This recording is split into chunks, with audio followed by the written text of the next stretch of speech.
Um, oh, hey, someone's at the door. Looks like Ben. Looks like somebody left a package on the front step of the studio. I can't believe we didn't have to sign for it. It's very unusual. Well, it says from Slade, so you'd think we would have to sign for it, but maybe He delivered it by hand. he personally delivered it, like he Yeah. ding dong ditched us. Well, He he rang doesn't the like us too doorbell and much. ran. Maybe he's avoiding Oh, me. It'd be kind of awkward now that he's trying to fire me. you're right. Maybe that's it. Let's go ahead and open it up and see what's inside. Yep. Hey, look at that. Some kind of what would you describe this as? Like a virtual reality headset? Ooh, two of them. Yeah, you're right. There are two of them. So I guess let's put these bad boys on and see Does it what the come with the future game? holds. Let's see. Let me look under all these styrofoam peanuts. Yep, here we go. Uh, it's uh, hmm, it's Podcasting Simulator 2015. Ooh, that sounds like something perfect for us. So let's pop that into our headsets and slap them on. All right, here we go.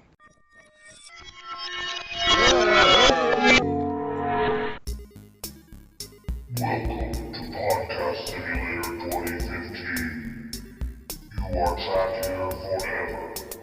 To complete your quest, you must record a podcast with 4 segments, 3 hosts, 2 promos, and 1 stupid game. Your reward is your survival.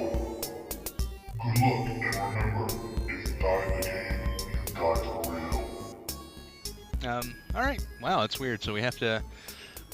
Ooh, we get into a lot of situations where we have to record podcasts to escape. You ever notice that? Yeah, It's a recurring motif in our lives. that's a little bit weird. Oh, wait. I see someone in the distance. Who is that, Brian? I, my eyes may be deceiving me, but I think that might be Joe, one of the hosts of the Simon's Cake podcast. Hello. Hello. Oh, hi. Who's there? How long have you been stuck here? What's with the beard and the hair?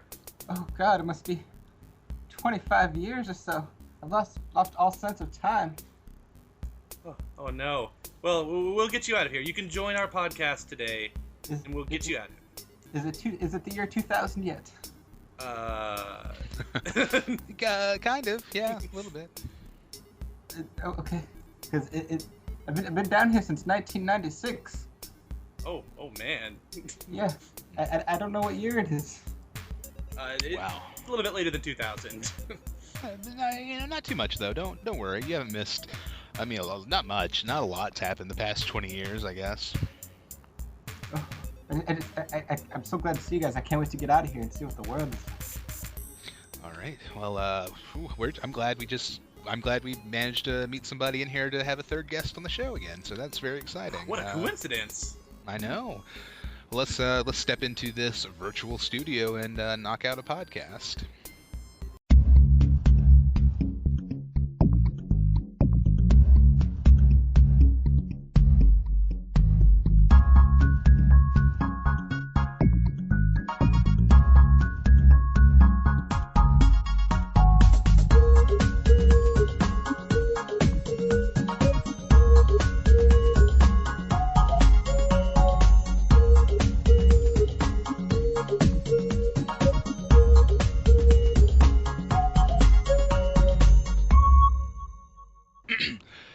Hey everybody, welcome to HappyCast with Ben and Brian. I am Brian, of course, and that means this gentleman over here is the man, the myth, Benjamin. How's it going, Ben? Hi, I'm the Ben. Thank you for joining us on the show. We're very glad you could be here. Special guest Ben. If I weren't here, there would not be a recording, just a Skype call. Yeah, well, oh, you're right. Is that why all those podcasts I record by myself never make it onto the internet? Yeah, it's just you talking Ah. to the Skype audio tester levels lady. Hey, and then she plays it back, and then I tell her to put it on the internet, and I thought she was forgot. I don't know. She's not Okay, Siri. all right. Okay, well, this is good. I've learned a lot today.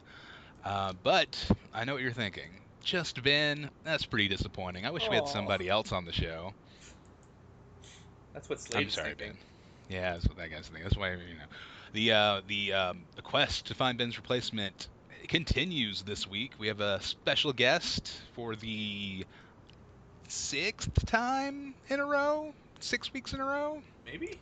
something like that. This gentleman he is no stranger to podcasting himself. You can find him on the Simon's Cake podcast, available on iTunes. This guy, hey man, I've known this guy for a little bit. We go back to the Lost days. He was a Lost podcast guy. He wrote into the old Lost podcast a few times, and he's a good Twitter follow. So follow him on Twitter at Revenant Things. Our special guest today is Joe. How's it going, Joe? Good, good. I can't believe I'm here. This is so surreal. I remember listening to you. You got me through my workday back in 2009, 2008. Wow. Oof. God, 6 or 7 years ago. And now I'm actually recording a podcast with you and Ben. This is crazy. So long ago. We're all so old now, guys. We're all so old. But yeah, it's great to be here, man. It's like I said, Revenant Things on Twitter. Although before that, there's a spell before that where you were at, I believe, like Tonberry 108. Yes. And I knew you as that for a while. Then you changed your Twitter handle. You're the same person. Yeah, that's the weird thing about Sparty. You can just completely change your picture and identity, and no one will know who you are unless they look at your profile. Just no. It just throws everyone off. Like for a while, I was like, "Who is this?" I did like go scrolling through my feed. I think you mentioned like, "I am now this instead of that." I'm like, okay, well, I'll make a mental note then. Mm-hmm. Just But, swap out yeah. one Final Fantasy themed name for another. So. Very cool, very cool. Well, let us move forward, get the show on the road with a little happy hour. It's happy hour again.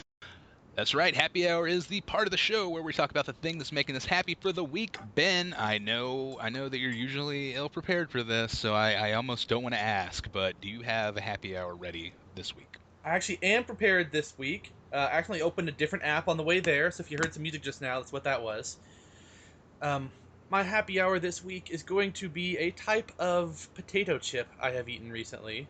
Actually, I don't think it's a potato chip technically because of what it's called. It's a kale chip. You love kale so much. No, it is Pringles tortilla, cinnamon, and sugar. So it's some kind of dessert chip. Is that what that is? Yeah, I assume it's some kind of corn chip if it's tortilla, not potato chip. Aren't they corn, or are they just Fritos? I know Fritos are definitely corn chips. Well, then you have your Tostitos too. Oh yeah. Well, can you make potato tortillas? Huh. Well, I mean, you have your flour tortillas and your corn Potato tortillas. tortilla. There's some way to That's say like that. your wheat as well, right? Oh. Yeah, they're also wheat tortillas. Yeah. Huh. I don't have my well, tube anymore, so I can't look at what it was made of. Anyway, those chips. Yeah, it's a dessert chip. I got them thinking, this probably won't be good, but I'll try it because if it's good, it's a happy hour. If it's bad, it's a bummer patrol. So why not? It's a good way to live your life. And it was actually pretty good. I was surprised. It was kind of weird, but it still tasted good. Well, I'm not gonna say I don't believe you, Ben, but I will say that I'm deeply skeptical of these dessert potato chips. Or corn or wheat.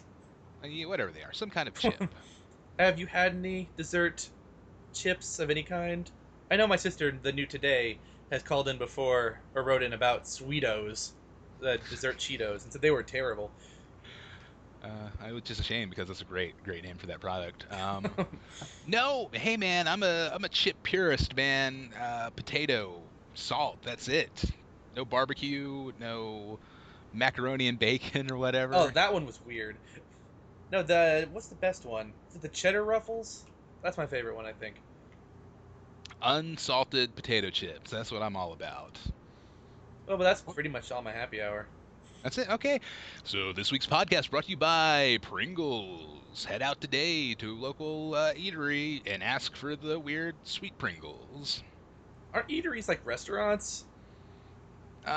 Sure, yeah. Not many restaurants will sell you Pringles. Maybe Subway? Maybe. I don't know. I'm just writing in my idea notebook a restaurant that just sells Pringles. Okay. What pizza chain was it that was selling the corn chips? It was like the Fritos as crust. They sprinkle the Cheetos all over the crust of the pizza. What? Cheeto crust pizza? I have not heard of this. This It is was the Fritos or the Cheetos. That was. It looked disgusting at first, but like the more it was shoved in your face, the more you just kind of got like really curious about it. I'm gonna look this up. That sounds Yeah, look it disgusting, up. but I want to try it. It was sometime last year, I think. I was seeing ads for it. It looked so gross. And then like the more you see it, the more you want to try it. And by the time you want to try it, it's gone. Oh, yeah. Yeah, it's like a weird morbid curiosity. Yeah, food's Yeah. getting weird, guys. I think Little Caesars has like the pizza that's wrapped in bacon. It's like I don't really need any bacon on my pizza. Thanks though. Papa John's Frito chili pizza. That's what it was, Papa John's. I don't know how I didn't know that. I live like right down the street from the one, but okay. So do I. Like, Hey, I could guys, walk there in guys. like 2 minutes. Me too. It's like a mile away from my house. That's too far. Papa John's pretty ubiquitous, guys. It's taking over. Keep an eye on the Papa. Mhm. Right, today it's Papa John's, tomorrow Skynet. Who knows? Oh no! Well, hey, yeah. So dessert chips, Ben. Yep. Well, that one specifically, not all dessert chips. No. Just the idea of dessert chips. You're into it. That's cool. I don't think so. I will probably never try that, but I respect that it's a thing you're into. Well, I'm not into it enough to buy more of them. Just that it was So okay the time I got it. So it's a one and done thing. It was just a chip fling. You're not committed to these chips. Not enough. I picked this happy hour specifically because it matches my Bum Patrol. Okay, all In right. theme. Okay. Well, I don't want you to show your hand, so. Oh, I will not. I will. I will. It's an audio call only anyway, so you cannot see my hand. Good You point. can hear it. Good point. Okay, please don't. I don't. That need any was more one hand sounds. clapping. I will carry the show forward. Where there's one set of footprints is where Brian carried the show forward with his happy hour. Amazon Prime, but not just Amazon Prime, which is a fantastic service, guys. $100 a year. You get free 2-day shipping, online video streaming, music streaming. It's a great service. Seriously, think about checking it out if you have not. Which Prime? Like 3, 7, 13, 17? Just Ben, it's just Amazon Prime, but I'm not playing into your math jokes. Oh.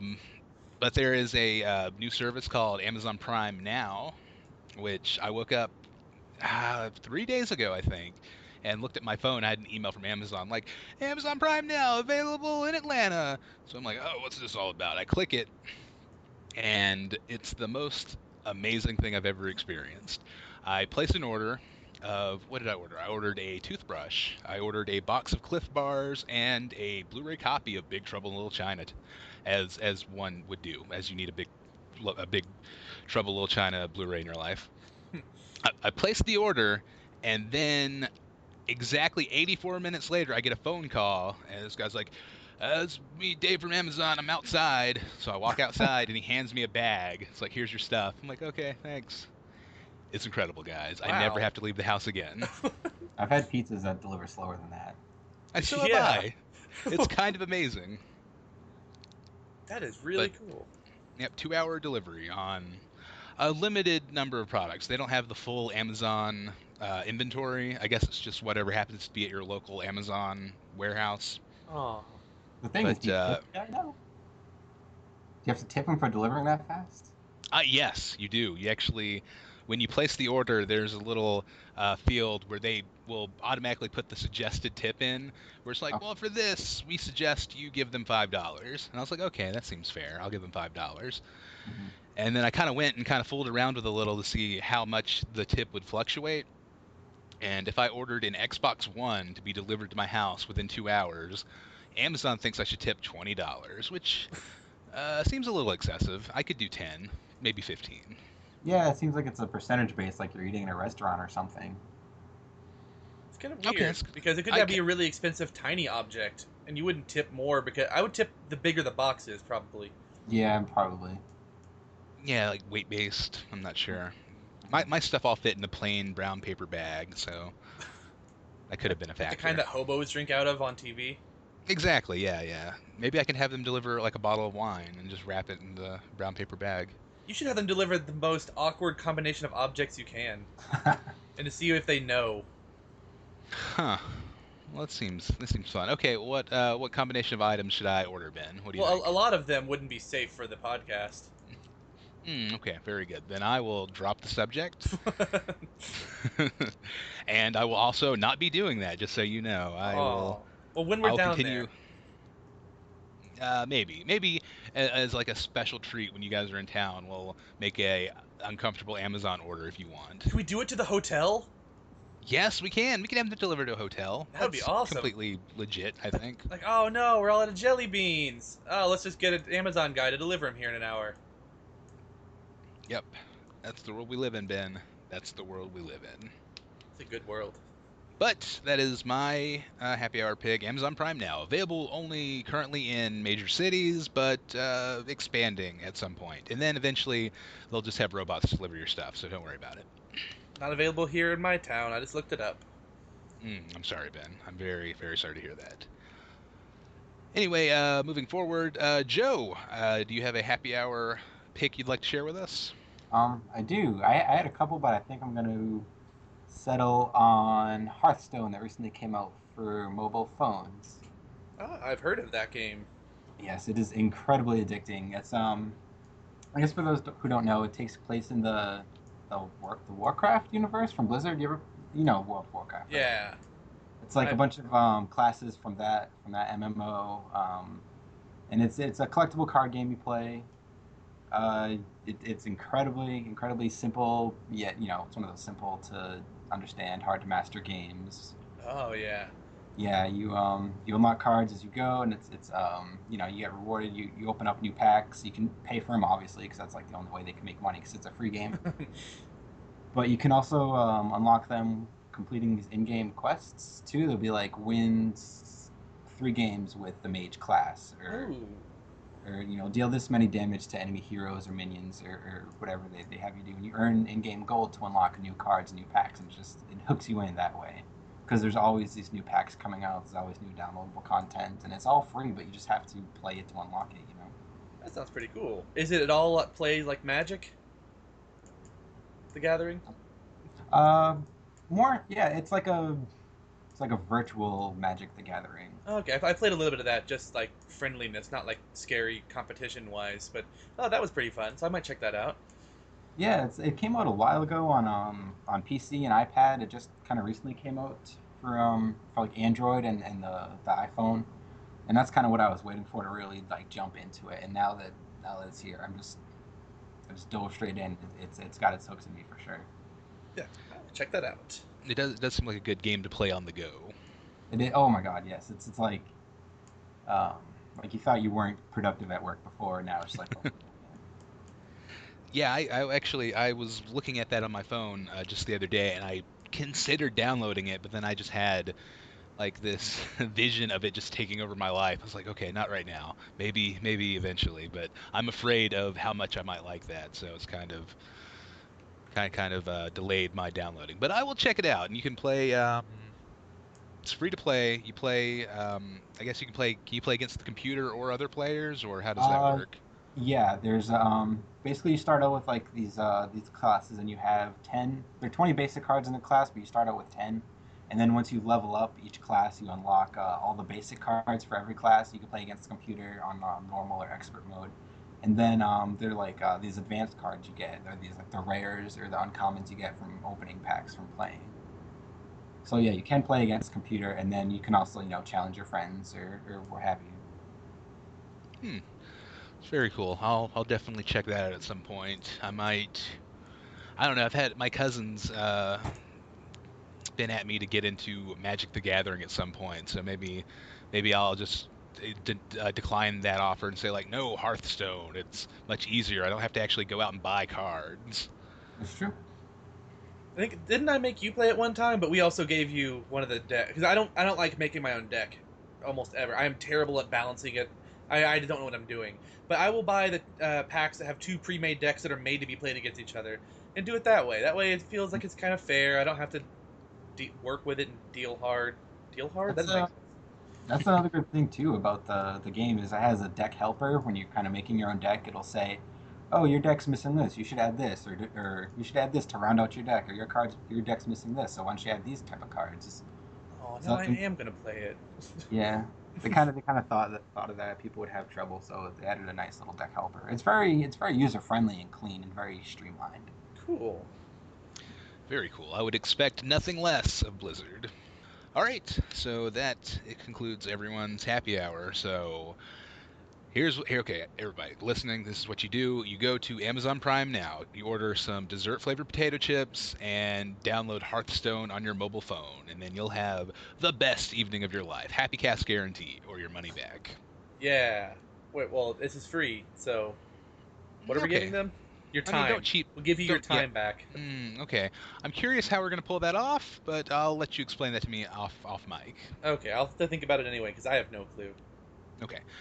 So we're going to go to a quick word from this week's sponsor, and then we'll pick back up in Bummer Patrol.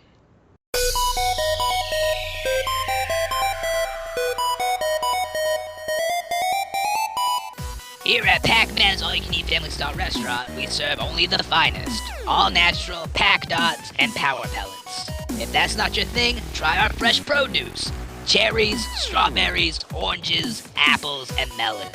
And for our high-end diners, we've got the city's finest bells and keys. Just like Mama Pacman used to make. So drop that joystick and head on by Pacman's all-you-can-eat family-style restaurant, located on the east side of town next to Taco Mel's. And remember, no shoes, no shirts, no service, and no ghost.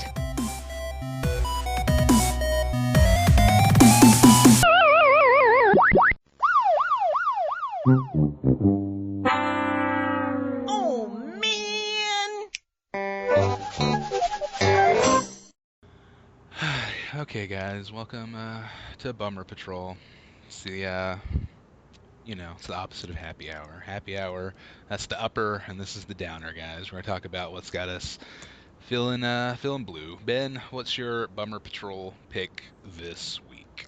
Well, I already said it was going to be themed off my other one, and that theme is potato chips. Well, this time is going to be I am bummed about default flavor Lay's. What, just normal potato chips? Well, but Salt specifically flavored potato theirs, chips? I guess. Because I like Ruffles more. I don't know why I like Ruffles. I mean, because of Ridges? I don't know.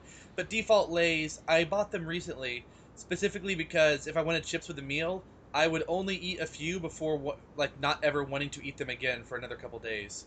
So I would not eat the whole bag of chips accidentally. Is this another like texture thing? Oh no, it's just I don't know. They're too greasy for me. Like they're too greasy and salty, and like the chips fall apart all the time for me. And I'm like, I'm not satisfied with the flavor most of the time of this default potato chip. And so I'll just, like I said, eat maybe a tiny pouring. That's how you measure chips. Yeah, A pouring a of pouring of chips, chips. and I'll eat one. I'm like, all right, I do not want any more for a couple days. I am good. I just don't feel, if I eat more, I feel like I'm gonna be sick. So I'm done. Hmm. But that's why I get them though. Sometimes. To you get them to prevent yourself from eating too many chips. Like I'll take a lower quality chip. Yeah, yeah. If I don't like it as much, I won't eat it all. I won't be like, oh, Hmm. this tastes so good, I must keep going. Following that logic, do you like order pizza with toppings you don't like anchovies Oh, or? because I won't even eat one bite of it. It has to be something that I at least sort of like. And the chips, it's like a side food anyway. Chips are. So I Yeah. guess I'm trying to think if I did that with anything else, but I'm not sure. I've done it with Hmm. desserts before. I got, well, it's like half dessert. These granola bars. I got peanut butter ones and fudge ones because I knew I wasn't gonna eat too many at once. I'd probably eat one, maybe two, and be like, all right, I am satisfied. Hmm. Well, I'm not a big chip guy. Let's be honest. I'm not a fan of chips. They're okay.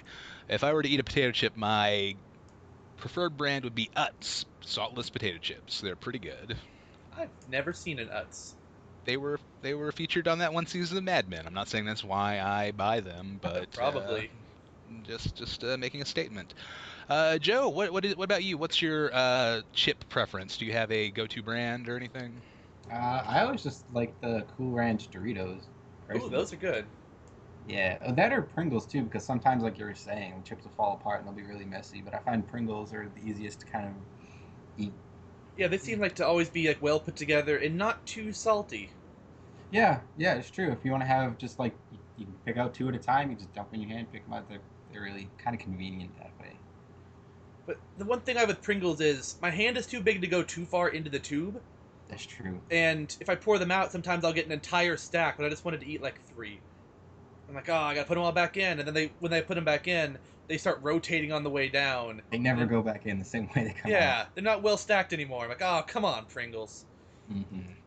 And That that's is the why eternal Pringles problem. that's why the entire cinnamon sugar tortilla Pringles disappeared within a day.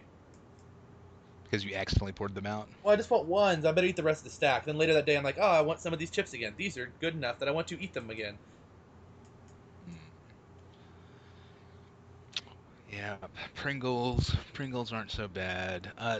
Oh, cool Ranch Doritos. I heard somewhere once that in, I don't know, Britain or Australia, somewhere else, they're called Cool American Doritos because the concept of ranch is not an international thing. So it's like we need to call it something Cool American flavored Doritos. I don't know if it's true, but I want to believe it is. What do they call their ranch dressing over there? Do they not have ranch dressing?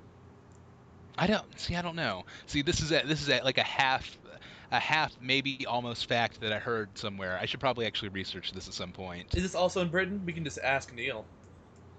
Oh yeah, we could we could submit that for our Ask a British Person thing. Is Cool Ranch the blue bag Doritos? Yes, it Yes. is. Oh yeah, I remember as a kid I used to like those, but I think I think I used to say like I wanted the Doritos that have like sprinkles on them or glitter. I forgot what I said. Glitter Doritos sounds just awful. But that's the kind I would request whenever my parents went to gas stations and I was in the car. I'm like, oh, I want the sprinkle Doritos or something like that. Because those are the best flavor. They did have glitter on those chips. You got them on your hands, they never come off. Oh, yeah. At least it's more multicolored than Cheetos, just bright orange. It's true, they would be aesthetically pleasing to the eye, for sure. Oh, yeah. And probably like crows. No, not crows. Of whatever bird likes shiny things. They might like that glitter. Yeah, let's say a mockingbird, right? Let's say a mockingbird. Do they like shiny things? I'm just going to Google this while you go on. I also think in Britain, too, they would call them, I think they call chips crisps. Is that correct? Oh, yeah. Oh, you're right. Yeah, that is a thing. So, Cool American Crisps. Cool American crisps, yep. Magpies. That's the bird that likes shiny things. Okay, all right. Well, I mean, let's not, put any other kind of birds in the corner. Any kind of bird can like shiny things. It's just in general terms, magpies tend to like shiny things. I'm sure there's a mockingbird somewhere that, will pick up a pocket watch and then carry it away. Actually, never mind, because the article that I was reading the top of, all I saw was the whole magpies like shiny objects thing. But then the rest of the headline is vicious bird slander. Oh, So, okay. never mind. Mm. It was all irrelevant. Well, now that we have Ben's crisp corner behind us, I will say my bummer patrol this week. Bummer patrol is, okay guys, listen here. This has ever happened to you? You're driving around, you turn on the radio. It's 2015. I don't know why you're listening to the radio. We all have phones. We have CD players. It's weird. You turn on the radio though, and you hear "Here I Go Again" by Whitesnake. Fine enough tune. We've all heard it. We know how it goes. How's it go, Brian? It goes, "Here I go again on my own. Something, something, something." I've never known. Down the only road I've ever known. That's oh, right. yeah. There you go. See, Joe knows. I got you. But here's the thing, guys. There's a line in the song. I am bringing the lyrics up on my phone right now to find the particular line that is relevant to my bummer patrol. Come on, Ben. Aren't you prepared? Hey, I don't know, man. I don't know what to tell you. The total Ben move you're doing. I see when I got ready, I was under the impression I knew the song better than I actually do. Okay, but anyway, you listen to the radio, and there's this one line. It goes, "Here I go again on my own, driving down the only road I've ever known." And then, like a drifter, I was born to walk alone. But here's the thing. There's another version of the song that plays on radio stations somewhere where they changed the line, like a drifter, I was born to walk alone, to like a hobo, I was born to walk alone. And it just hits my ears the wrong way. It doesn't sound right. If I hear that version of the song, it will ruin my day. Why would they change it to hobo? I don't know. I don't know why there are two versions of the song. I don't know if Drifter it was too offensive for the radio. It's like, hobo, that's more radio appropriate. That hobo doesn't even sound like it would fit as well with, I guess, how the words are flowing. No, it doesn't. It's clunky and it sounds bad. Because hobo really stands out as a word. The original line has a pretty good flow to it, but I'm just gonna it's look this up. Oh, from what I saw so far, it used to be hobo? Yeah, that's the original version. And they changed it because they thought it was going to sound like something else on the radio. Okay. The B was a different letter. Well, I still hear hobo a lot on the radio. Oh, they're playing the original version then. Okay. Well, then I will have to say that I prefer the updated version. Drifter has a better sound to it. It hits the ear in a more pleasing way. Yeah. Just like how I think the special edition of Star Wars is way better than the original, guys. I'm sorry to say it. Okay, Brian. Actually, well, the original cuts of those films are famously not easy to get your hands on, so I've never actually seen the original cut of Star Wars. I think I saw a video where a guy had the original because he had the film reel, and he would play it on a projector in his room. I think it's the one that I think doesn't even have the episode 4 part at the start. It just says Star Wars. Okay, yeah, so that is the original theatrical reel. He should find some way to make that into a digital version. Yeah, absolutely. You need to preserve that. That reel's not gonna last forever. It'll decay eventually. Just like entropy. Thanks, Woot. Yeah, thanks, Woot. Anyway. Patrol Army. Yeah, Woot really threw Bummer Patrol off. It's okay. So Whitesnake, guys. That's my Bummer Patrol. Joe, what about you? What's got you feeling down? Oh, okay. So I think this one's sort of similar to one Ben had a while ago, and I don't really know what's still going on with that, but it's got to be Noisy Neighbors. Oh, yeah, that is still going on. Right now, there is a recliner sitting on our front walkway. Okay, now the thing with your neighbors are they college bound by any chance? Are they college kids? Are They are still not. in school? They are Okay. probably in their early 30s, I would guess. Okay. Well, then you're very fortunate then, because we recently moved to this place last year, the place where we're at right now, and everything looked perfect. It looked very, very good. It was like 5 bedrooms, plenty of space. We have Wow. our own. We have our own room here where I'm recording right now to place all our instruments and everything. And then we move here. Then the one thing we forgot that this is a college town, and there are college kids like right above us, and we are in like kind of a basement apartment. I mean, it's very nice and very finished and everything like that. But the thing is, like, if you've ever been in a basement, you can hear like everything that goes on above you, and that is no different here. So we have, and these college kids like to party too. So like random hours of the night, say Tuesday at 5 o'clock, there'll just be loud parties right above us, and we can hear like everything. Those kids don't know how to party. They're partying at Tuesday at 5. Well, they'll party on weekends too. It's just okay. all the time. It's just really, really random. And then I remember one time with the weekend that Chicago celebrated St. Patrick's Day last month.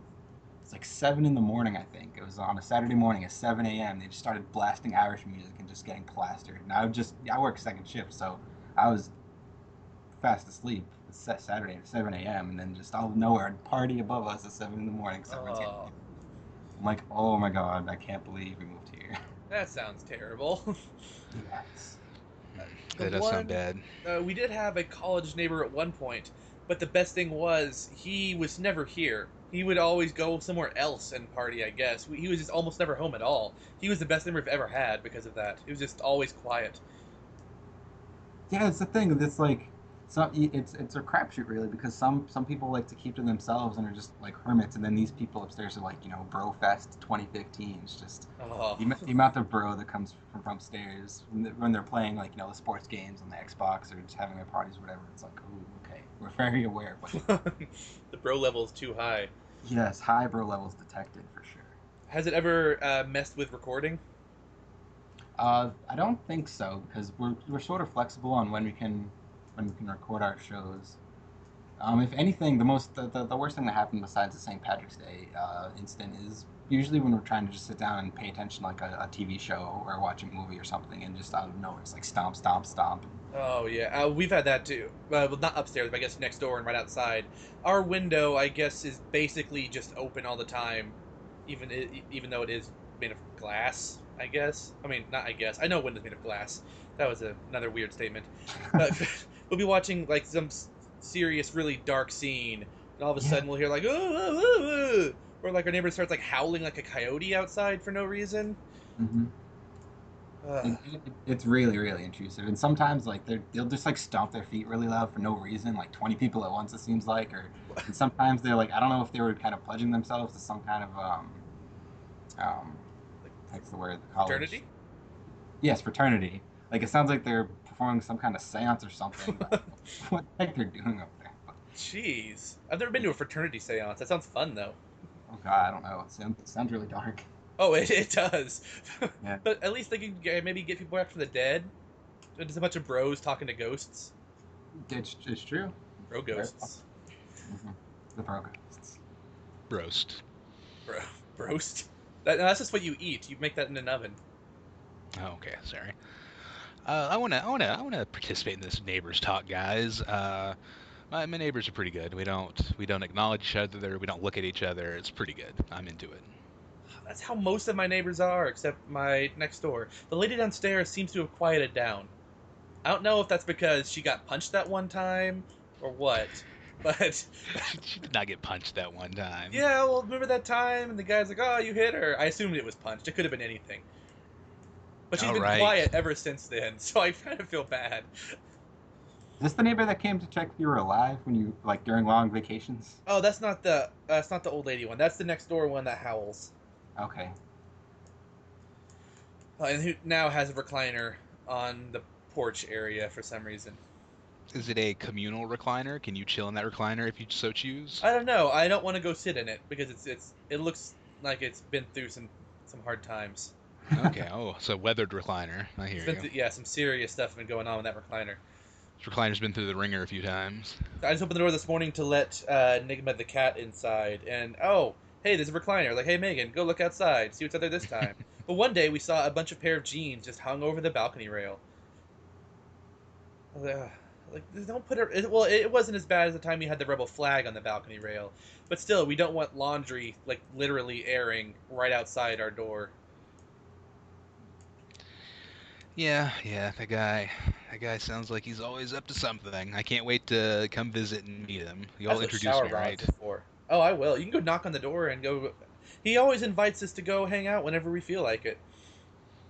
Well, the Okay, time he all said right. that, he had like, literally walked into our apartment when we opened the door to talk to him, and that felt a little weird. He was like looking around. I'm like, okay, this is a little creepy. Don't. Well, he was scoping out the joint, Yeah, like, looking don't for do this. valuables. It's like, that BioShock statue looks like I could pawn it for maybe $5.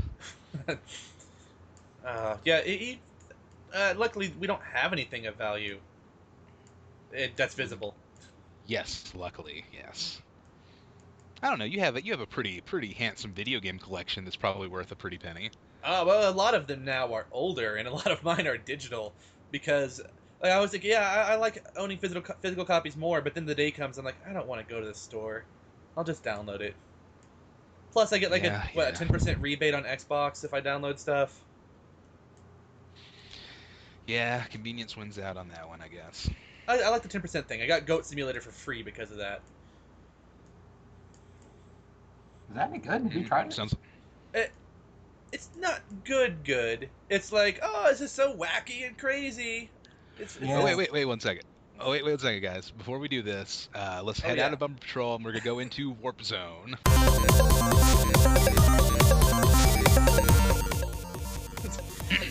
Okay, we're in our official video game segment. Sorry, I had to Goat move the Simulator. show along there.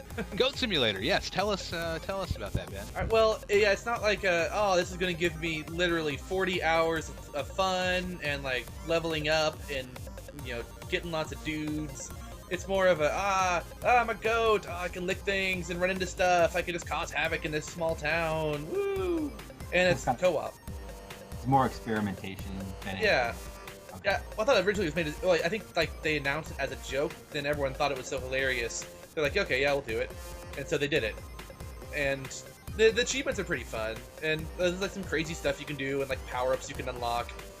And I thought it was fun enough. I probably played it maybe like 3 or 4 hours total with Megan. There's one achievement I don't have yet called Flappy Goat, where you have to get... It's pretty much Flappy Bird, but with a goat. And it's extremely hard to get 10 points in that game. But it's pretty fun. There's like goat collectibles. There's there are like 2 different areas that are connected by a loading tunnel. In the other area, there is like I think a forest from Slender, and there's like a Slender goat that attacks you. What? Yeah, No. it's really weird, and the scream is loud and kind of irritating. But there's some trophies to get there, so I had to go there. And then there's like a theme park area where you can like grab a roller coaster. The best thing is just licking things, and you can drag it along behind you. And well, I guess co-op makes it even better. I think Megan and I both licked a watermelon and tried to walk opposite directions to see who would win the tug of war, and neither of us had stayed in place because we were going at the same speed backwards. Oh god, like I just had this really weird visual of these 2 tongues just getting longer and longer as we tried to go in opposite directions. Yeah, that's how creepy it was. And the game is very glitchy, but I think it's made to be that way. That's part of its charm, because I think it's just called like a physics simulation game, technically. Basically what like Half-Life 2 was with the gravity gun. Yeah, it is, except way less polished in this case. There's nothing as cool as a gravity gun. You're just a goat that can lick things and ram into people who hate being rammed into. Mm-hmm. Yeah, that's well, I guess there are power-ups like Angel Goat that you can kind of like float, sort of, or like I guess glide down slowly. There's the Goatborn, where you have this really powerful shout that pushes things out of the way. Oh, that's cool. So it references like sort of other video games too. Oh yeah, there's Italian Dinosaur Goat, where you can eat people and it lays bombs behind you. I forgot what the Sonic Goat was called, Sonic the Hedgehog, but you can curl up and go fast in short bursts. Okay. So you have your Yoshi too in your Yeah. your Skyrim. Very Yeah, cool. and usually you look somewhat different, but I think the Yoshi one doesn't look different. If you go in the sewers, you can find 3 people dressed in green with different colored hats on for the Ninja Turtles. It's full of fun little Easter eggs. Oh, I think one of the achievements is to find these 3 Minecraft blocks scattered around one of the levels. Of course, Minecraft's got to be in there. Oh, yeah, it's in everything now. It's Borderlands 2 even. Mm-hmm. But, yeah, it was worth the $10 I paid for it. I mean, because I pay $10 for one person to go see a movie that lasts less time than Goat Simulator has. It's true. You really don't think of it like that, do you? And you think of like dollars per hours played in a game. And some games are just completely priceless that way. Oh yeah, I try to base it off the movie. That's the metric for me. It's like, well, 2 hours equals about $10. So if I can get like, wait, how long is a game or a movie? No, a game costs $60, and so it's like 6 hours. If I can get at least 3 hours. My math just messed up. 12 hours? I think if it's what was it, $2 $2 2 hours? Yeah, 2 hours for $10. Okay, so that's 20%. So Yeah. 20% of 10, so 20% of 60 would be 12? If I can get, let's say if I get about 12 hours out of a game for that $60 game, then I think it was worth it. If it's less than that, I might say it's too short. The thing is, too, you got to think of the experiences you have playing these games. Oh, too. yeah. Because not just like based on pure content. Because if saying you're playing a game, like a spoiler alert, the next Simon's Cake podcast is gonna be about Ori and the Blind Forest. Oh, I've been meaning to play that one. Yeah, that game is fantastic. It's spoiler, it's my game of the year so far. But it only cost $20, and I played it for what, 9 or 10 hours, and I would have paid like $40, $50 for that game, $60. That sounds pretty good then. Just based on like not just the amount of content, but just how much fun you have during it and your experiences with it. Oh yeah, I think I had that with Portal One the first time. That's why I own it. I think 3 or 4 different ways now. I'm Hmm. like, I don't mind. It's fun. I'm gonna play it again. Yeah, some games are special that way. You have, oh god, I've bought Metal Gear Solid and Final Fantasy VII so many times. I think I have about 3 versions of Minecraft now, and I put in hundreds of hours.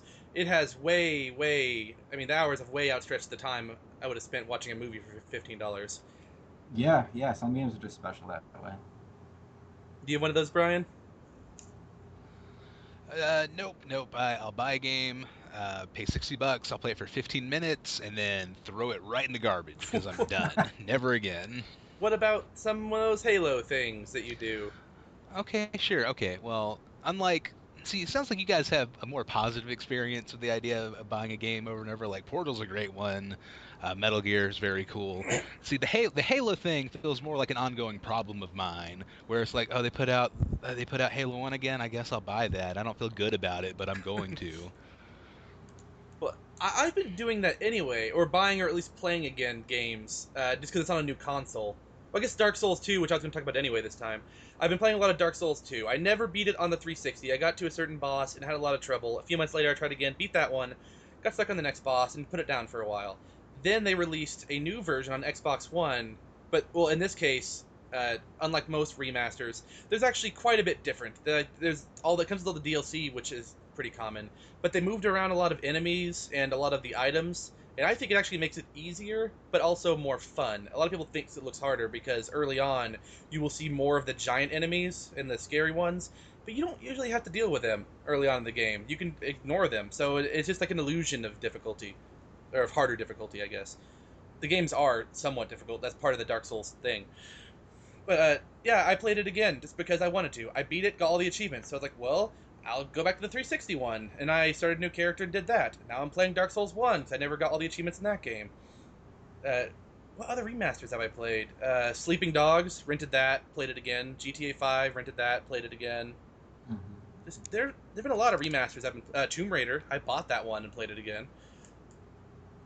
So DMC usually recently came out with a remaster too. Oh, I got really close to beating that one, but I had to return it to Redbox. Uh, what was it? Yeah, if you should try it out. I mean, it's 1080p, 60 frames. You know, the Ooh. standard at this point. It runs like just like butter, like on a high end PC. And it's I'm playing it for the first time on there, and it's really fun. I don't know if like action games or action fighting games like that, like really technical button presses are your thing, but Oh, I like that kind. I'm not good at like versus fighting. If it's like your Mortal Kombat or Street Fighters, I am so bad at those. I only bought Injustice because it had oh, Batman and other characters in it. mm-hmm. Oh, I rebought Borderlands 2 and pre-sequel. Oh, There's been so many. What else there been? Metal Gear Solid had an HD release. Silent Hill had one too. That was buggy's thing. oh yeah, Saints Row 4 I rebought because it was HD. I'm really close to rebuying the Telltale Games collection because I know the future ones I play are going to be on the Xbox One, and I want my story progress to carry over. And I don't know if they'll be able to do that across like generations yet. I hope they figure that out. Yeah, I don't know if they have that solved yet. I mean, Yeah, I Borderlands, not Saints Row. Borderlands has done it, and I thought someone else did it too, where you can transfer your save over. GTA Online, oh, but that's different, I guess. Diablo 3. I Oh was yeah. able to carry my save across generations. Well, if they could do that, so I don't have to replay Walking Dead season 1 and Wolf Among Us season 1, that would be nice. Let's not get ahead of ourselves, Ben. Those are fantastic games. That Well, would I not also be a have to waste of your rebuy time to them. play those again. God, they're fantastic, but they're not replayable in any sense. I don't think. At least for me, because the narratives are so draining. Oh yeah, I played it myself sometimes, and like maybe a year or two later, I'm like, here, Megan, you play it. I'll sit here while you play it and see what you do differently, kind of thing. Yeah, that's exactly it. To try because you know what's gonna happen, and like I already know what choices I would have made, and if I'd go back and play it again, I don't know if I'm gonna have the strength to pick the other way. You know. Yeah. No, yeah, that's my problem. I've replayed a little bit of it on the Xbox One, and I can't do it differently. In my mind, there's one canonical way it happens. It's like, yeah, you let this person die. That's how it always goes. You never don't do that. Well, Yeah, it's like going back and trying to play Mass Effect. I can't go Renegade as many times as I try to. Oh, see. I played those games Renegade, and it's the most. The past like 2 generations of gaming, one of the most satisfying things in anything was Mass Effect 2, the Renegade interrupts, where like Oh somebody will my be god. talking, like they're complaining, you just pull the right trigger, and like, oh, I just shot that guy and kicked him out of a window. It's pretty cool. uh, I think with Wolf Among Us, there were a couple achievements where you have to go back and redo one of your decisions, and each time I'm like, I don't really want to. I want the achievement, but I don't want to like burn this tree. That's mean. I I'll just remember Yeah. that too. kind of stay with the character.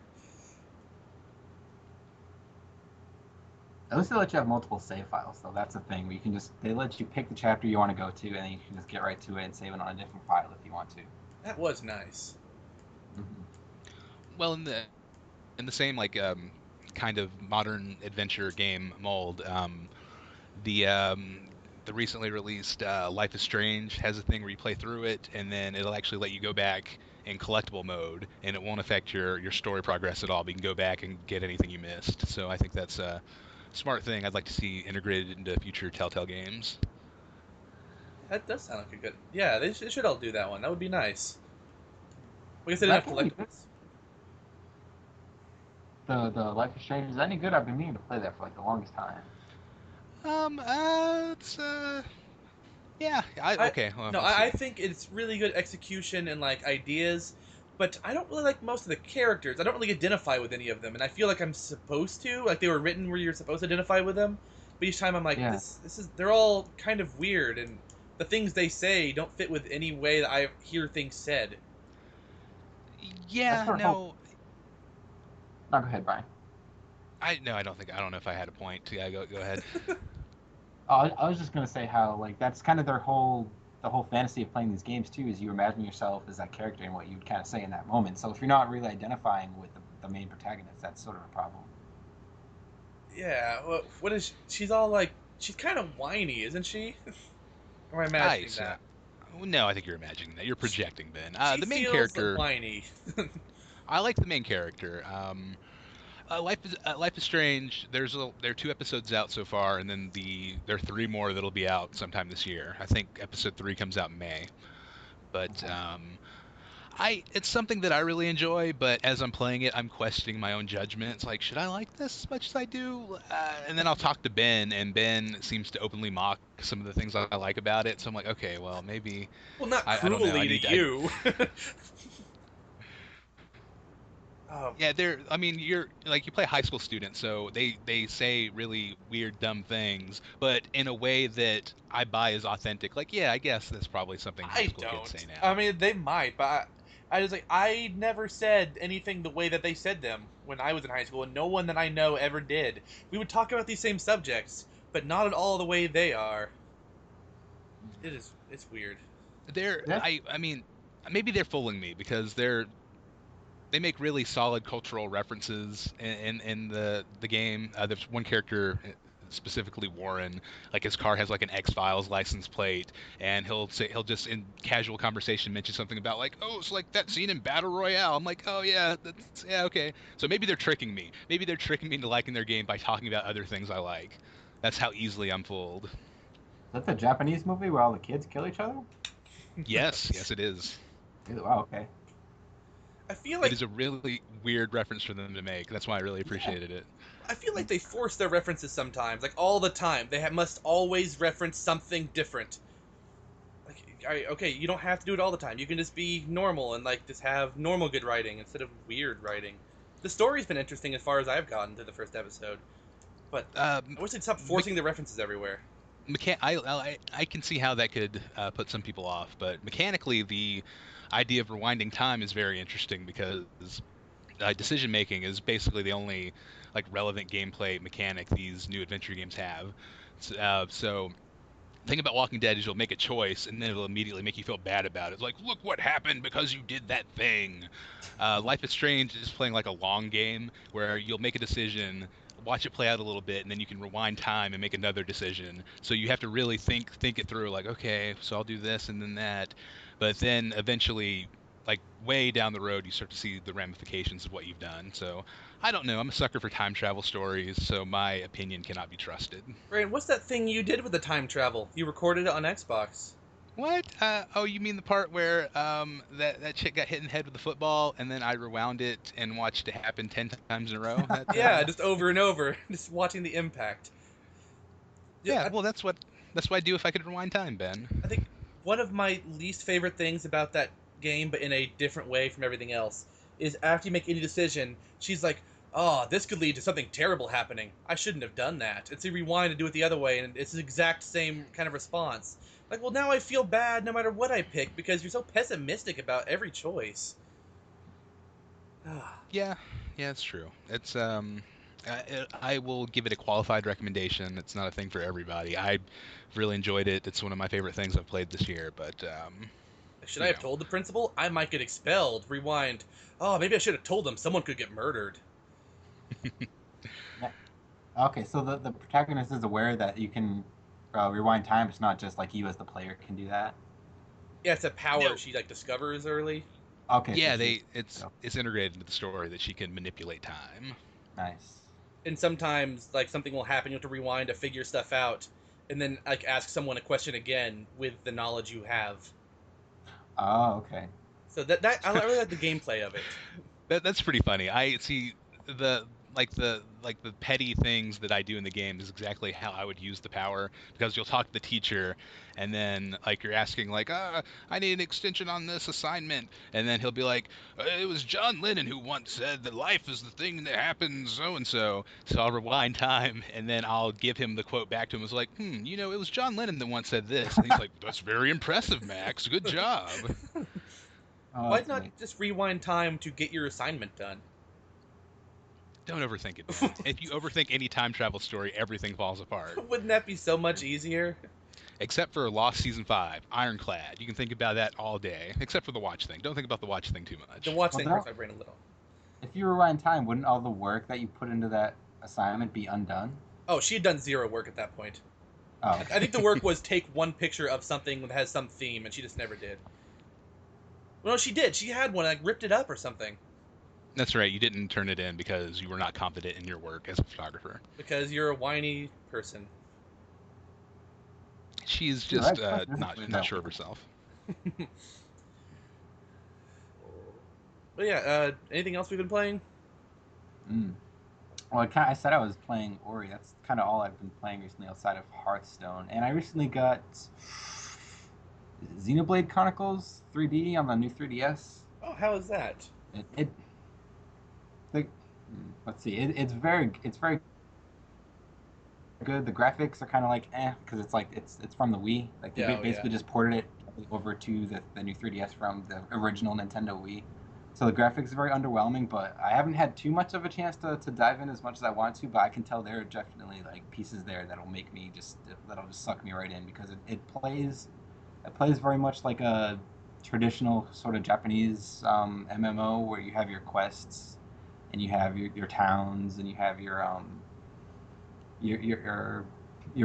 what is it, the battle system? Yes, the battle system is very kind of action oriented. It's not like a active time based like Final Fantasy is. It's more of like you run around while you're fighting kind of thing. Yeah, I think my favorite Final Fantasy, I don't remember which one it was, but it had turn and action based sort of. You can only attack so many times, but you can run around and like. Was that 12? It might have been. It's the one that had the rabbit lady in it. Yes, that's definitely 12. Yeah, I liked the fighting system in that one, just because, I mean, I didn't have to stand there and get punched in the face. I could try running and like running behind it instead of getting punched in the face. That's the brilliance of that battle system too, because it's literally the exact same battle system as the one where you're standing still, except you can move around. Yeah, it's way nicer. I like that. It's amazing how much they disguise it by giving you the freedom to move around, you know? And then I didn't like 13 because it felt extremely linear compared to the other ones I'd played. Yeah, they released this massive game, which is basically like an offline MMO, and then they released 13, which is the most linear game they've ever done. Yeah, and well, I think the one part it opens up, it's like, all right, here you are, it's opened up, kill a bunch of stuff just because you need to, and then I was like, all right, I'm done playing. It just randomly opened up about like 10 hours into my game. Oh, 13? I think so. It felt like there was one part with a field of monsters. Yeah, when you get to the Grand Pulse area, like this little Earth-like area underneath the planet you're on, it opens wide up and it's just so overwhelming. But yeah, the only ones I've really played, I played a little bit of 8. I played all of 12, a little bit of 13, and then I played, I think, the American 1, 2, and 3 Oh, okay, on very good. emulator. Yep. Those were Yeah, fun. those are classic. You should if you ever find yourself with an enormous amount of time, you should get into 6. 6 is the highest regarded one. Wait, Japanese 6 is R3, I think, isn't it? Oh yeah, yeah, Yes, yeah, I played that one. That one's really good. yeah. That one is fantastic. Yeah, I like those. I think I started playing those several years ago after I had played Earthbound on an emulator. I'm like, oh, this is so fun. So I played that. I played Chrono Trigger. That was awesome. You complete did you beat Chrono Trigger? Oh yeah, that was a fun game. Okay, that game is so amazing. That is probably one of my top 5 games of all time. Just the sheer amount of ways you could beat the game too. Like you could end that game halfway through it Oh yeah. if you wanted to. We got a completely different ending. I need to play that again. It's been so long since I played it. Hmm. Have started playing a new game, Assassin's Creed Chronicles China. Which, Yeah, that just came out recently too. I think. yeah, I just started it, but I'm not able to play that while watching a show. I have to kind of pay attention to the game because it's Yeah. kind of like Mark of the Ninja. So if you know that game, people, it's like a 2D like stealth game, but you're an assassin. I think. No, This game, from what I've seen, it's literally just they lifted Mark of the Ninja wholesale and just placed Assassin's Creed aesthetics all over it, and that's basically what it is. oh, that's good then. 'Cause I like Mark of the Ninja, and I Oh like no, Assassin's Creed, so cool. yeah, they can combine stuff you like. I think it's fantastic from what I've seen so far. I'm a big Assassin's Creed fan, so I can't wait to Oh, try me it. too. I didn't hate Unity as much as everyone else did. Also, Me either. A lot of people were complaining about all the bugs and all of the Uplay stuff they shove in your face, and I don't know if I just didn't mind it or what, but it didn't really bother me. I think my only glitches were a couple achievements didn't unlock and still haven't. And there is not a second save file I can use. I have to erase my entire like near 100% progress. And so I don't want to get those achievements right now. But other Do than you that, do you find that achievements are sort of glitchy on the Xbox One? Like, do they take a while to unlock? uh, they have been with some games. Sometimes I think it's when people have been hacking into the system and it messes it all up, and that all that stuff gets messed up. And I had some new games, like Assassin's Creed, had that problem for me. Something else I played that was new, I've had that problem. But most games they pop right away. Like I played Borderlands 2 and pre-sequel, they've been popping right away. Okay. Well, the reason I ask is because, and I mentioned this on the new podcast, the Ori and the Blind Forest one that's coming out. That I remember beating that game, and there's a 100 point achievement for beating that game, and it said I unlocked it and it's unlocking. It's like in the progress of unlocking, but it took like maybe 13 or 14 hours to actually unlock. Yeah, I've had that before. I've had a couple achievements that I think didn't unlock at all for days. I wasn't even playing the game. I was playing something else and I got an achievement pop up, so I wanted to check it out. And it was from like Zombie Driver. Like I played like I think a week and a half prior. Oh wow. I'm like what? Oh, why did it take this long to unlock that one thing? It was stuck in the unlocking state too. It's really weird. Yeah, I didn't know if that was sort of like an Ori and the Blind Forest glitch or if it was on the Microsoft end of things, because Ori's kind of a glitchy game too. I know sometimes you have to, or it helps if you hard reset your Xbox. Like I think hold the power button down 10 seconds or unplug it, something like that. Okay. I think I've heard it can be related to using the non-energy saving, the instant on setting. That's it. Okay.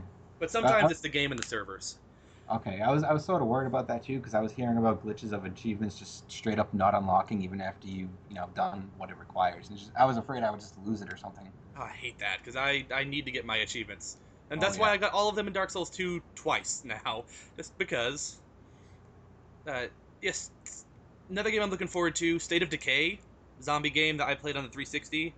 Oh, that's is that I'm not out yet on. It'll be out. Well, the Xbox One is coming out on the 28th. Okay. Okay. I forgot what that stands for. Year of Survival Edition. Is that what it was, Brian? Yeah, I think that's it. Like, I know you looked it up because we were trying to figure that out. It's a cool zombie game. I like it. It's probably one of the best, I guess, zombie survival simulator type games. Yeah, But with the story. the stakes matter too. I think because their whole thing is there's permadeath, so you permanently die after you build up your character. Yeah, and you have to get like a brand new one of the survivors you've saved so far. Supplies I think there's a mode where supplies can permanently run out in the town. So you have to go further and further out every day trying to get supplies. You pick bases based on like location and kind of defenses they could have. Very hard. And like Tamagotchis, if you wait too long, everyone will die. Just not playing the game. I think I turned mine on like several months later, and everyone had died in my little camp. Oh wow! So it's based on like real world time, like say Fable 2 was when like you log in and you get paid after being away for so long. Yeah, it seems like that because I was very sad. I was gonna try some, like, oh well, everyone's dead. I'll just wait till it comes out on the Xbox One, and so I have it pre-paid for, so I can just download it at midnight whenever the 28th happens. Nice. I wonder if that's connected to like a server somewhere that the clock you can just like go offline and reset it in the system and your characters will be okay. I wonder if it's on the Xbox clock then, so you could just turn that back and stay offline. Like I don't know if it needs a constant connection or whatnot. Like if it needs to ping a server and like authenticate that okay, it's this time and it's like your characters are healthy now. So maybe it's that then. Well, is that all the video game stuff? I think so. Oh, well, I did want to mention one last thing. Have you guys seen that new footage of that Mad Max game that's coming out later this year?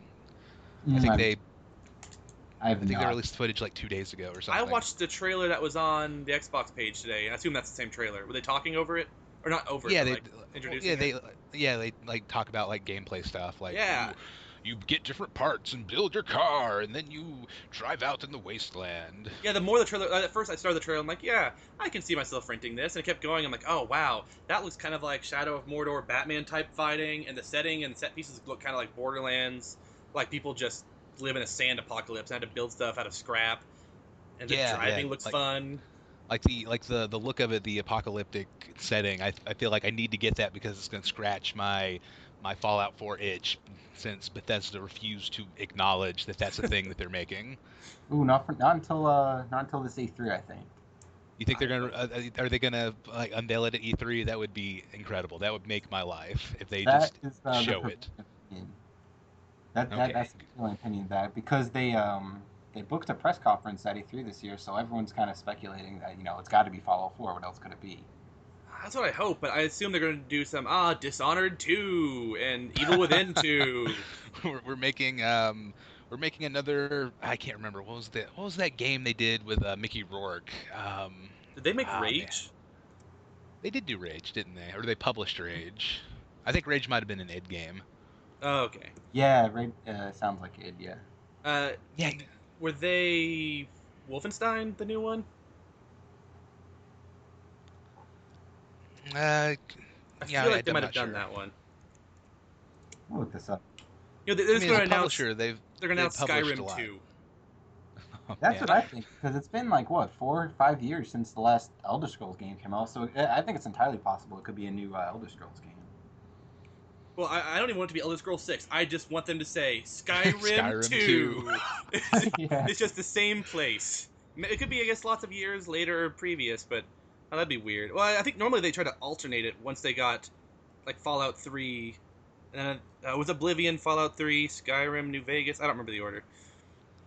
That's true, and they also have that Elder Scrolls Online thing running. So. Oh yeah, maybe we'll get Brink 2.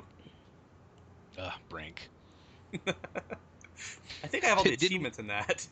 Didn't we play that at one point? We did, and it was not good. That doesn't say a lot, Ben. You have a lot of achievements in many games that are terrible.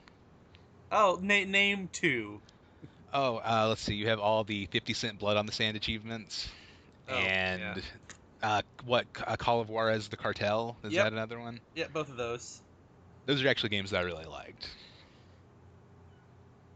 I think Saw is on your game list too. That the game based on the movie. Yeah, I thought that was actually okay. Not amazing, but for a movie-based game, because it was also its own story that's supposed to be canon, following like the detective Danny Glover from the first movie, his son, trying to find his dad. Okay. And I thought it was actually a decent game. It wasn't like amazing or good or anything, but the second one was pretty good too. Take into consideration that Ben is the Saw super fan, so he is the ideal audience for that game. It's the same way It's the same way you'll hear me say, like, Lost Via Domus was not that bad, guys. It's okay. You're walking around the beach. Well, and that was a bad game, but a good Lost thing. That was just straight up fan service. Yeah. Yeah, that's all it was. Which is really confusing because why? Like, I don't understand why they didn't shell out the cash to get the actual actors to voice their characters or get a good sound alike. Because to this day, I swear I could do a better John Locke voice than the guy they had in there. The banyan trees.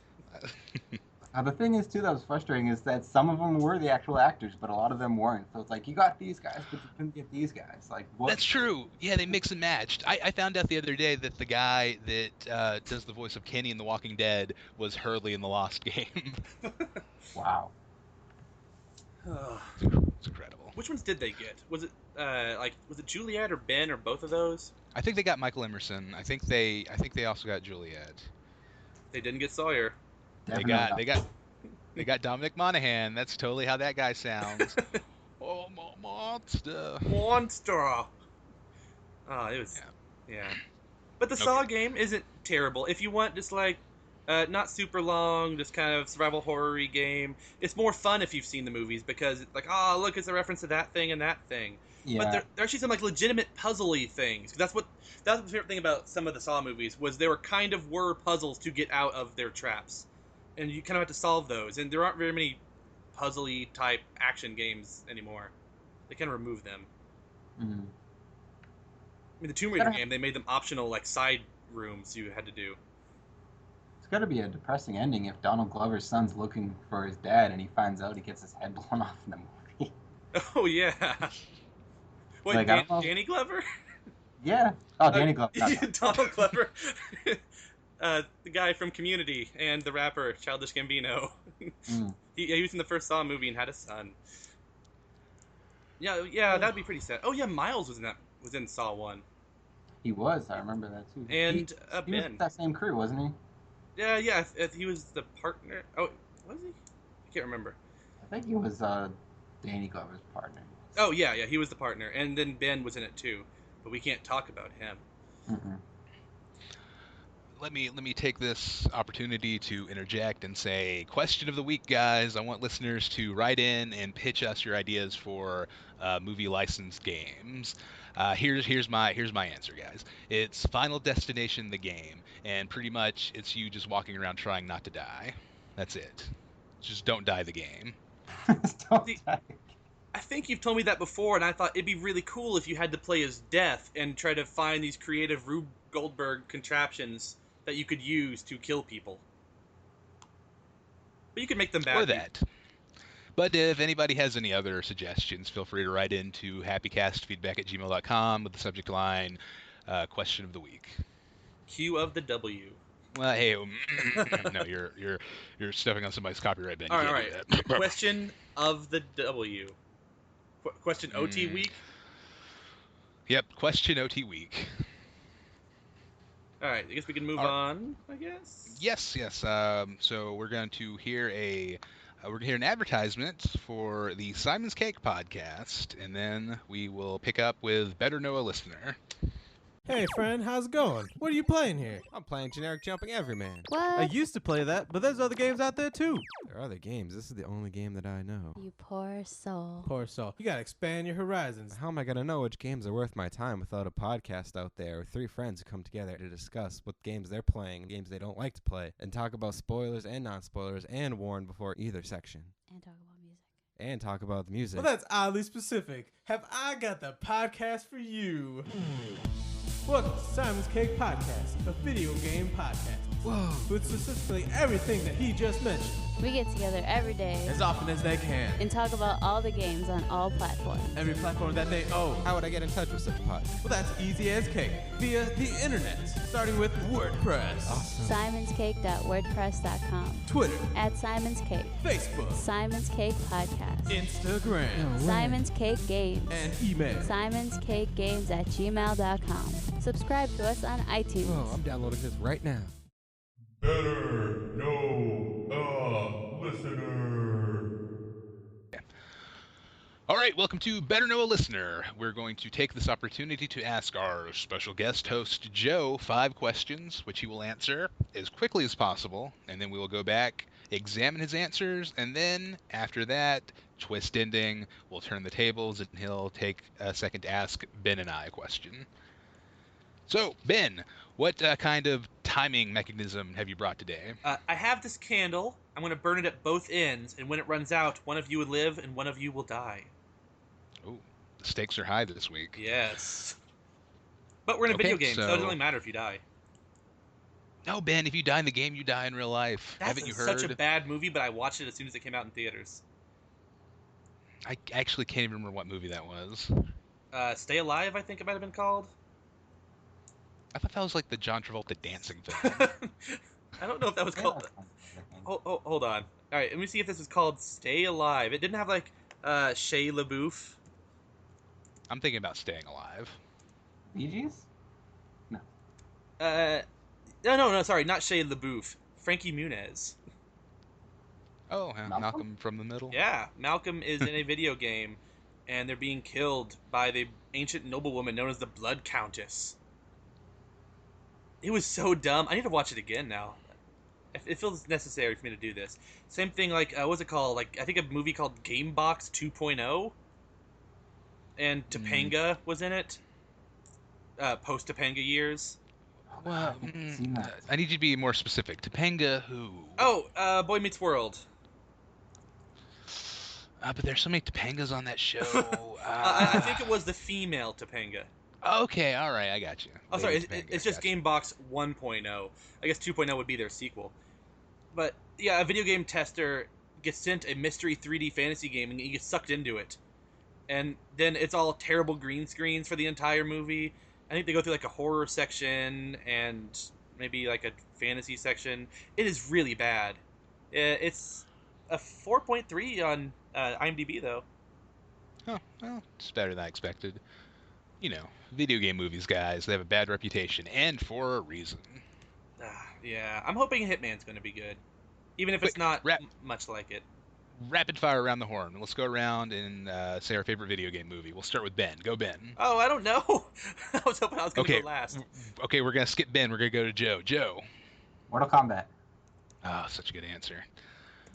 Ben, back to Ben. What's up, Ben? Wait, I thought I was going to be last. I was still Googling. Oh. I don't know. I thought Silent Hill was pretty good. I'll say Scott Pilgrim v. the World. Does that count? I thought you meant based on a video game. They're video game things in there. How about The Wizard, The Power Glove, It's So Bad? Oh, just about video games.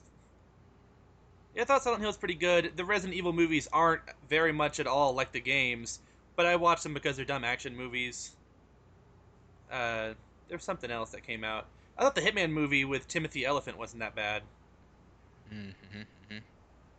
It wasn't very Hitman-y. Probably carried that movie, though. He's a fantastic actor. Yeah. His name sounds suspiciously similar to Oliphant. What? No. You have it flipped, Ben. Well, I called him Elephant, though, so it makes sense. Okay, all right. Fair enough. Let's get back on track here, guys. I'm sorry I've let the show derail. Ben, go ahead and ask the first question. All right, let me light the candle. Okay. Favorite and least favorite movie? Least favorite movie. I'll start with that one. Let's go with Mine. You say Mein Kampf? You know what? Let's go with Mein Kampf. Let's see. Favorite movie. I think I'm just gonna go with Princess Bride for favorite movie. Princess Bride. Anything from the 80s is just absolutely fantastic. All right, good answer. Number 2, Brian. It's a good choice. If you could trade places with any person for a day, who would it be? Any person. Living or dead? Well, you'd be dead if you traded place with them for a day. Okay, so I wouldn't be alive when they would be alive. Oh, no. It'd just be present day, what they're up to now. And fictional or non-fictional? Probably non-fictional, or else you'd be like stuck. Someone else would be controlling you or reading your events. Gotcha. Okay. Non-fictional person I would trade places with would be... probably. Is it okay to pass for the next one and come back to this one? Yeah, we can come back to this. Okay. As long as it's before the candle runs out, you're fine. Excellent. All right, number 3, if you had a time machine it's a one-way time machine, it could go back to any time that's not in your timeline, where would you go? I would go to, oh God, probably just the 80s. All right, that works. Oh God, I would just relive the 80s. I mean, could you imagine seeing, oh God, Back to the Future for the first time when it comes out in theaters, like the original, like opening night for Back to the Future or any other 80 movie? That'd be pretty cool. That'd be or great. Star That's my Wars. dream. Question 4. What is the worst video game you've ever had the misfortune of playing? God, maybe The Simpsons Hit and Run? Ben really likes that game. You're Not really likes. upsetting Ben. I thought it was better than the Crazy Taxi game, though. The Crazy Taxi They're both. They're all bad games. Simpsons games. No, the all newest bad. one wasn't bad. Except for Simpsons the game. That was okay. The newest one? That wasn't bad. It ended with you. The final boss fight was you playing Guitar Hero against God. Is that how that game ends? Yeah. Spoiler alert. It probably wasn't great though. Question 5. Favorite dessert? Favorite dessert? Ooh, fudge brownies with mint chocolate chip ice cream. Ooh, that sounds really good. Oh, it's fantastic. And number 2, trading places. I would trade places with, let's see, probably, oh God, anyone with a decent singing voice so I could actually sing and lead a band, which is what I've wanted to do for a while. Like just one of the, how about someone from a favorite band? One of those people? Let's see. See, that's the weird thing is my favorite band has a really bad singer.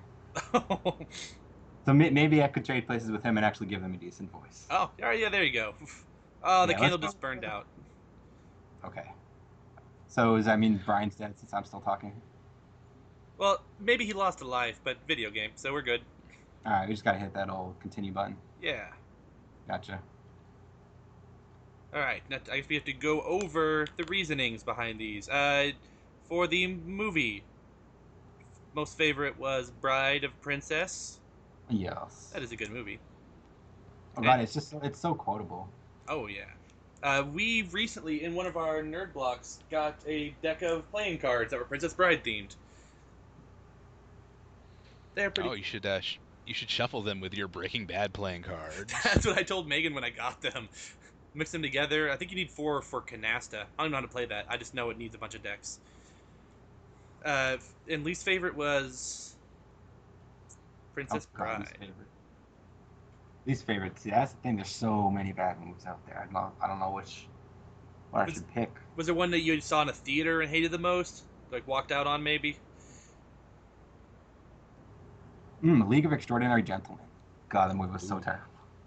Oh, that's disappointing. I remember always seeing trailers and like posters and like that looks like it's probably pretty good, but I never saw it. Yeah, don't see it. Oh. It's so all over the place and just so terrible. That's one I was like I fell asleep through that movie. Number 2.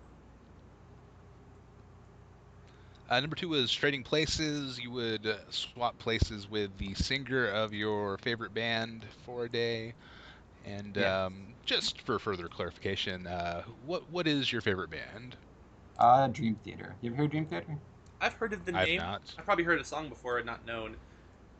That's very possible. I probably know which song you would have heard too, because they have one that's like very popular on the radio, and then they have a ton of other good songs that are never ever going to be played on the radio. Oh. Yeah, I never know bands, or I very often don't know lyrics. I just kind of know music sometimes. Mm-hmm. I guess because I was in like concert band, we didn't really ever know who wrote the songs, and they didn't have words obviously because we had instruments.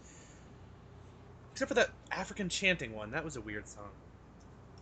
Anyway, number 3 was which Time Machine? That 80s to be able to see like really cool movies. Just to sort of experience them on like their opening night and like with all the hype and things like that. Like that's something I really want to do. Like to see Labyrinth or something like on opening night too. Like that's one of my favorite movies. I think would just be fantastic. Yeah, that'd be really cool. You could see Princess Bride opening day. I absolutely could. That movie like did terrible in the theater, and then kind of found its footing on video.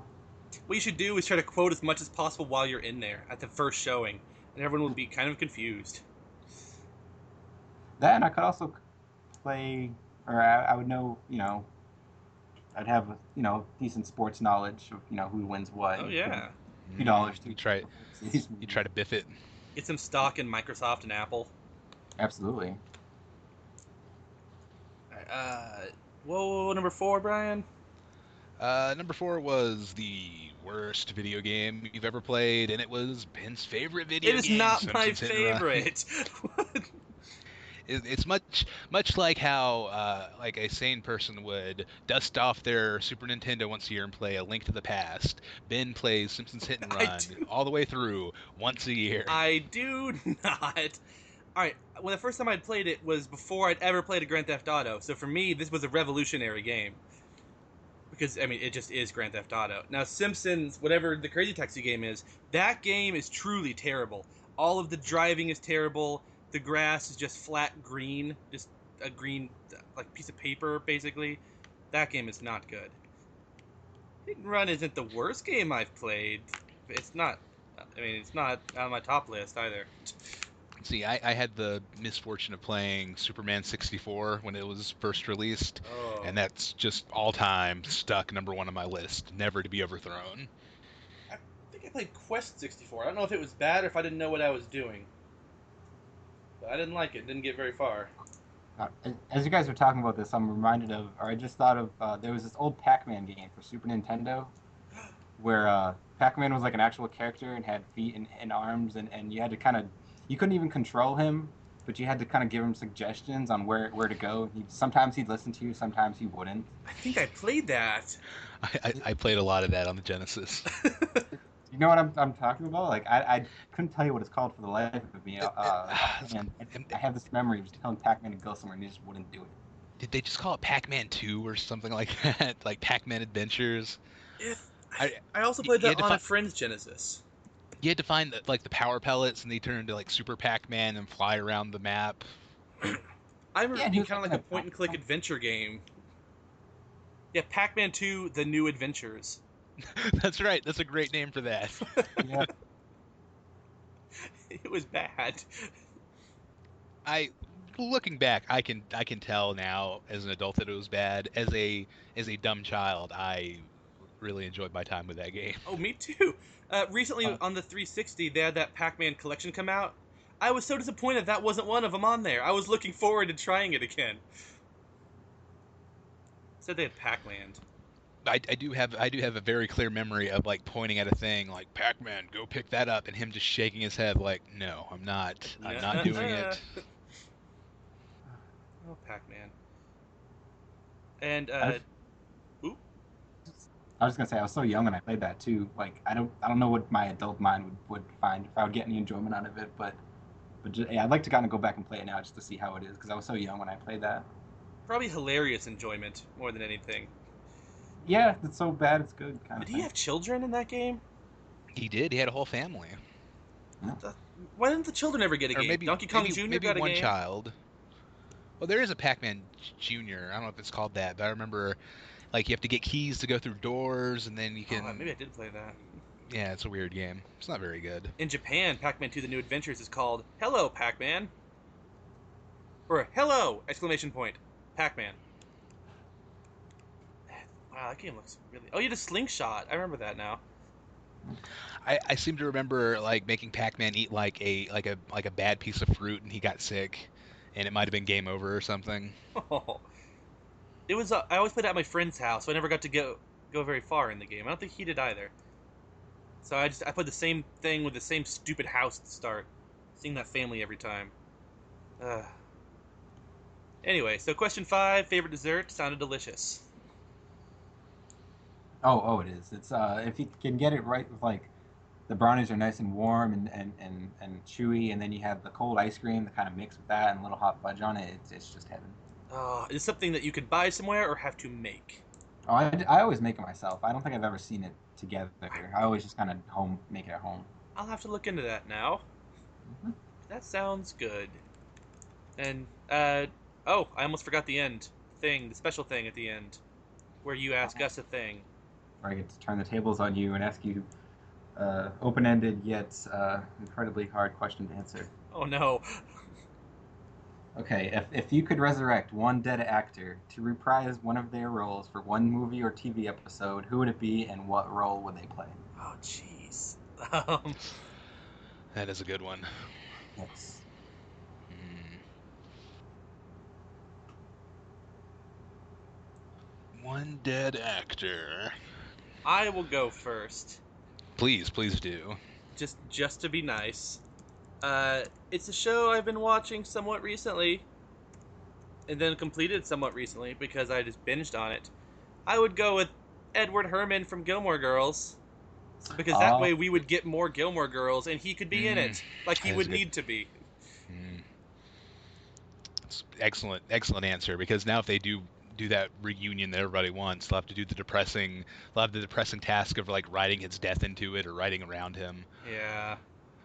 That's a great answer. Well, he could just always be like in Europe or something, like he always is. He was always in Europe. But yeah, so I was gonna let you go first in case you picked that, but then I thought, well, I can't think of another one. I'm gonna do that one now. Yeah, I mean, the only thing I can think of right now, and I know, like, as soon as we finish recording this podcast, I'm gonna think of a better answer. I'm gonna really kick myself, but I guess if we could just resurrect Sir Alec Guinness for episode 7, just have him be a ghost in there somewhere. It's like, it's me, the ghost of Obi-Wan Kenobi. Remember from the other movies? How do you know they won't? Like a CG Alec Guinness. I could Yeah. CG him somehow, yeah. Oh, wait, I should have a better answer now. Paul Walker. Oh, there you go. Yeah, Well, no, to they do could have 7 like. differently. Yeah, you're right. 7 is one of those things where a Fury 7 for those not. Oh yeah. We just refer to them by the numbers now. Like We talk about them every time we actually start talking ever. So it's easier to go by number for us. It's inevitable. Yeah, the thing about 7 is while I was watching it, I could never tell. Like the CG Paul Walker was good. I couldn't tell the difference. They should win an Academy Award for visual effects because it's an excellent CG Paul Walker. We've come so far. It's way better than, like, if you think about Tron Legacy, they had like young CG Jeff Bridges, which kind of looked pretty good, but the eyes were kind of dead. This is way better than that. Oh yeah, you could tell because it was always him sitting still. And whenever he talked, you saw the back of his head. Yeah, that's the only way I could tell. Like, oh yeah, that's going to be CG him. But they, like, looking back, they do have just a lot of characters talk about how Paul Walker's character feels. Like, do you know what he told me? He told me that, like, he said that. It's like he did say that. It's like he's going through some things. Like he doesn't even know we're having another kid. Like, yeah, it's it was an unfortunate task, and they did the best they could. I think the worst CG person I've seen, and this is going to be a stupid reference, but again, I only watched it because of the riff tracks, was probably in the last Twilight movies. I don't know why they need... Alright, CG baby, they could have gotten a real baby, but I think it was supposed to have her eyes or something, so they decided to make the entire thing CG. And then as the kid grew up, they made the child CG. They could have gotten a child actress to play this, like, 6 or 7-year-old girl, but they made her CG for no reason, and it looked really creepy. Oh, that's probably the worst one I've seen. Well, if you don't count the Nancy Drew games, where I think the second one, they're CG characters from the game, if you, like, examine things, but they are in photographs with real people, and it's really off-putting. That's it. Huh. Pretty That's a good good question. answer. I thought it was pretty good. I was interested what you guys would think of that. It's like the only thing I came prepared for. We're gonna have to steal that answer and replace our dead haunt one with that. I think if I'd answer kind of selfishly for me, it would be. You ever watch Angel? The Oh yeah. Channel? I think if I could ever bring them, if I could ever bring back Lauren for a reunion episode, I'd love to have him back because he died a few years back. Yeah, well, what's extra sad? He died of throat cancer, and he was an amazing singer. Yeah, it's even more tragic too because that was him doing all the vocal work on the show. Yeah, he was really good on that. Yeah, he was amazing. Oh, now I'm sad.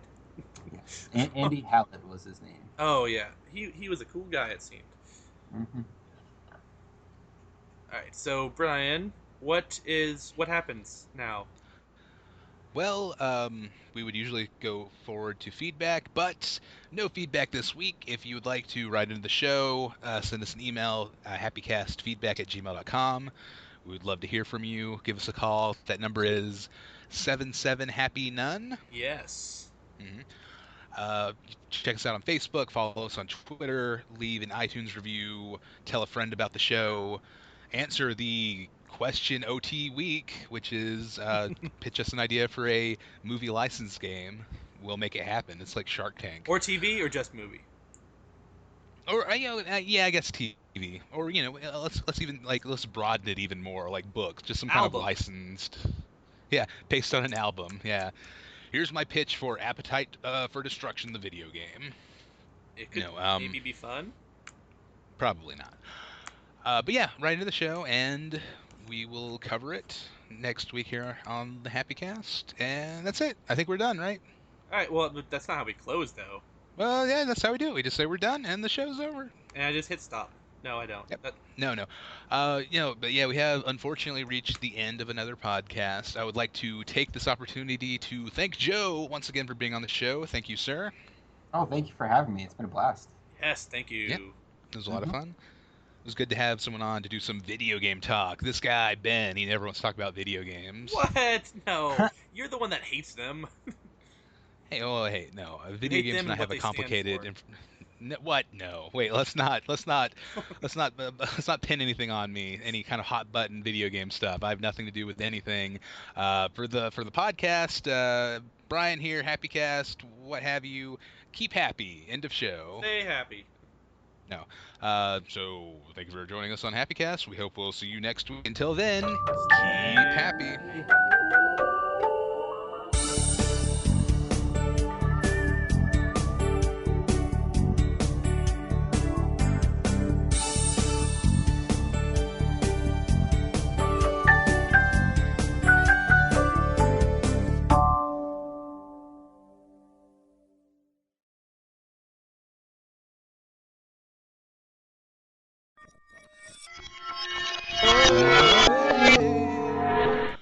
Oh man, I'm glad to be out of there. That was, how long were we in there, Ben? 6 hours? 7 hours?